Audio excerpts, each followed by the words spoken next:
தற்போது ஒரு அண்மை செய்தி. உயர்கல்வித்துறை அமைச்சராக இருந்த பொன்முடி மற்றும் அவருடைய மனைவி விசாலாட்சிக்கு இன்று 3 ஆண்டுகள் சிறை தண்டனை விதிக்கப்பட்ட நிலையில் தற்போது தண்டனை நிறுத்தி வைக்க உத்தரவு பெறாவிட்டால் பொன்முடி அவரது மனைவி விசா நீதிமன்றத்தில் சரணடைய வேண்டும் என்று தெரிவிக்கப்பட்டுள்ளதை நாம் அண்மை செய்தியாக பார்த்துக் கொண்டிருக்கின்றோம். ஏற்கனவே அவருக்கு 30 நாட்கள் உச்சநீதிமன்றத்தில் மேல்முறையீடு செய்ய அவகாசம் வழங்கப்பட்ட நிலையில் தற்பொழுது தண்டனை நிறுத்தி வைக்க உத்தரவு பெறாவிட்டால் பொன்முடி மற்றும் அவரது மனைவி விசா நீதிமன்றத்தில் சரணடைய வேண்டும் என்று கூறப்பட்டுள்ளதை நாம் அண்மை செய்தியாக பார்த்துக் கொண்டிருக்கின்றோம். மேலும் கூடுதல் விவரங்கள் செய்தியாளர் கிருஷ்ணா வழங்க கேட்கலாம். கிருஷ்ணா, தற்போது தண்டனை நிறுத்தி வைப்பு இல்லை என்ற ஒரு காரணம் கூறப்பட்டுள்ளது. மேலும் அவர்கள் தண்டனை நிறுத்தி வைக்க உத்தரவு பெறாவிட்டால் சரணடைய வேண்டும் என்ற ஒரு காரணமும் கூறப்பட்டுள்ளது. இது குறித்தான கூடுதல் விவரங்களை பதிவு பண்ணுங்க. வணக்கம். சொத்து குவிப்பு வழக்கில் குற்றவாளி என அறிவிக்கப்பட்ட அமைச்சர் பொன்முடி மற்றும் அவரது மனைவி விசாலாட்சி ஆகியோருக்கு 3 ஆண்டுகள் சிறை தண்டனையும் 50 லட்சம் ரூபாய் அபராதமும் விதித்து சென்னை உயர்நீதிமன்றம் இன்று தினம் ஒரு தீர்ப்பை அளித்திருந்தது. கடந்த 2006 முதல் 2011 ஆண்டுகளில் உயர்கல்வித்துறை அமைச்சராக பதவி வகித்த போது வருமானத்திற்கு அதிகமாக 1,75,00,000 ரூபாய் அளவிற்கு சொத்துக்கள் சேர்த்ததாக அமைச்சர் பொன்முடி மற்றும் அவருடைய மனைவி விசாலாட்சி ஆகியோருக்கு எதிராக 2011 ஆண்டு லஞ்ச ஒழிப்புத்துறை வழக்கு பதிவு செய்தது.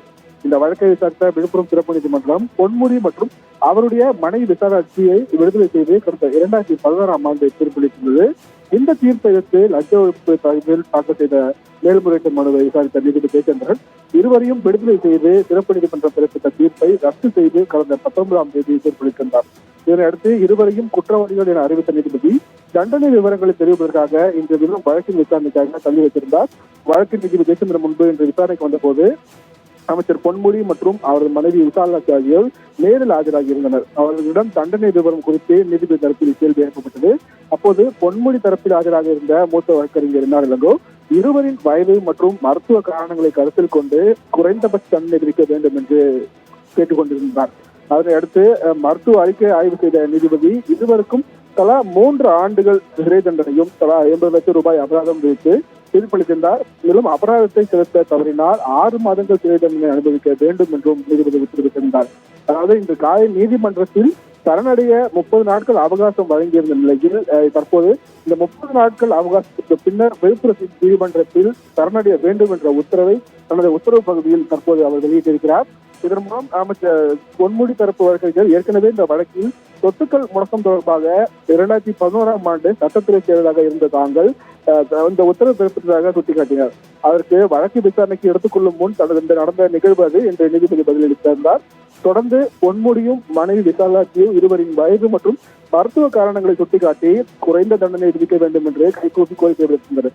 அதற்கு தங்களுக்கு மேல் உள்ள நீதிமன்றமான உச்ச நீதிமன்றத்தில் நிவாரணம் கோரலாம் என்று நீதிபதி தெரிவித்திருந்தார். சரணடைய அவகாசம் வழங்கப்பட்டதால் அமைச்சர் பொன்முடி மற்றும் அவர் மனைவி விசாலாட்சி ஆகியோர் சிறை செல்ல வேண்டிய அவசியம் இல்லை என்றும் இருப்பினும் அமைச்சர் பொன்முடி எம்எல்ஏவாக பதவி வகிக்கும் தகுதியை இழந்துவிட்டார் என்றும் ஒரு முடிவுக்கு வந்திருந்தது. இந்த நிலையில் இந்த உத்தரவு பகுதியில் தற்போது ஒரு மாற்றம் ஏற்பட்டிருக்கிறது. சரணடைய அதாவது மேல்மொழி செய்வதற்கு ஏதுவாக உத்தரவிட்ட நிலையில் தற்போது இந்த நிறுத்தி வைப்பு என்ற வார்த்தைக்கு பதிலாக மேலும் சரணடைய 30 நாட்கள் அவகாசம் வழங்கும் நீதிபதி இந்த 30 நாட்கள் அவகாசத்துக்கு பிறகு விழுப்புரம் சிறப்பு நீதிமன்றத்தில் சரணடைய வேண்டும் என்று தனது உத்தரவில் தற்போது தெரிவித்திருக்கிறார் ராம்குமார். கிருஷ்ணா, தகவலுக்கு நன்றி.